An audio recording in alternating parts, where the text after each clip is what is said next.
అధ్యక్షులు రవినాయక్ గారు మరియు గ్రామ అధ్యక్షుడు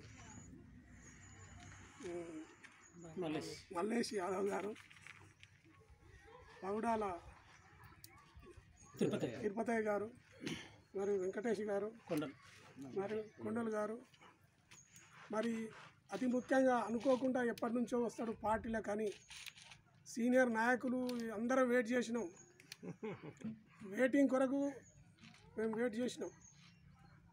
అయితే ఈరోజు పౌడాల సీను వచ్చినందుకు చాలా సంతోషిస్తుంది. ఏంటి అటు వెళ్తాడా ఇటు వెళ్తాడా అని డైరెక్షన్ అదిగా చాలామంది గుంజిరు పగ్గాలేసి. ఇంకోటి సీనియర్ కార్యకర్తలు వెంకటేశ్వర్లు, మరి శ్రీరాములు, శ్రీపాల్ రెడ్డి గారు, వీరు మన ఎస్సీ